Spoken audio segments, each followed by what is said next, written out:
దేశంలో రెండో దేవాలయంగా ప్రసిద్ధి చెందిన పెద్దపల్లి జిల్లా చిన్న కాల్వలలో శ్రీ మహమ్మాయి దేవాలయ బ్రహ్మోత్సవాలు అంగరంగ వైభవంగా కొనసాగుతున్నాయి. మొదటిది దేవాలయంలో ముంబైలో ఉండగా రెండవది పెద్దపల్లి జిల్లా చిన్న కల్వల గ్రామంలో స్వయంభూగా వెలిసిన శ్రీ మహమ్మాయి దేవాలయంగా చెబుతారు. ఈ బ్రహ్మోత్సవాల్లో పెద్దపల్లి మున్సిపల్ చైర్మన్ నూగిల మల్లయ్య పాల్గొనగా అమ్మవారిని దర్శించుకుని ప్రత్యేక పూజలు నిర్వహించారు. ఈ సందర్భంగా ఆలయ అర్చకులు చైర్మన్ కి పూర్ణకుంభ స్వాగతం పలికి ఆశీర్వచనంతో పాటు అమ్మవారి చిత్రపటాన్ని అందజేశారు. ఈ సందర్భంగా చైర్మన్ నూగిల మల్లయ్య మాట్లాడుతూ పూర్వం కొన్ని సంవత్సరాల క్రితం స్వర్గీయ శ్రీ దేవరకొండ వెంకట నరసయ్యాచార్యులు తన పొలంలో నాగలి దున్నుతూ ఉండగా అమ్మవారి విగ్రహం నాగలి కర్రకు తగిలి బయటపడిందన్నారు.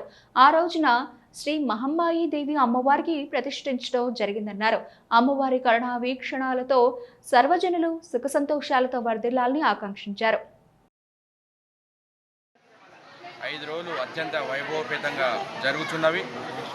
ఈ 29 నుంచి 2 తారీఖు వరకు కార్యక్రమాలు నడుస్తూ ఉన్నాయి. 29 నాడు సాయంత్రం కళ్యాణం జరిగింది. చండీ హోమాలు, అన్నదాన కార్యక్రమాలు, ఈ కార్యక్రమాలన్నీ కూడా జరుగుతున్నవి. మరియు కూడా ఈ బ్రహ్మోత్సవాలకు వచ్చేస్తున్న భక్తులకు సెలవుపందిలే కానీ, అన్నదాన సౌకర్యమే కానీ, రోడ్డు సౌకర్యమే కానీ, ఇవన్నీ కూడా భక్తుల కోసం ఈ ఆలయ వంశపారంపర్యాలు చేయడం జరుగుతున్నది. ఈరోజు చివరి రోజు కాబట్టి ఈరోజు చండీ హోమం, అమ్మవారికి అభిషేకములు, చండీ హోమములు, పూర్ణాహుతి మరియు నాగవెల్లి కార్యక్రమాలు జరుగుతుంటాయి. కాబట్టి ముఖ్యంగా అన్నదాన కార్యక్రమం అనేది ఈ దేవాలయం మహమ్మాయి శ్రేష్టత కలిగి దీనినే హనుమాన్ జయంతి ఉత్సవంగా పరిగణిస్తారు.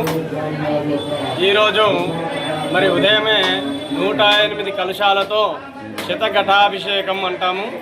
108 కలశాలతో సుగంధ ద్రవ్యాలతో పండ్ల రసాలన్నిటితో మరి స్వామివారికి అభిషేకం చేయడం జరిగింది.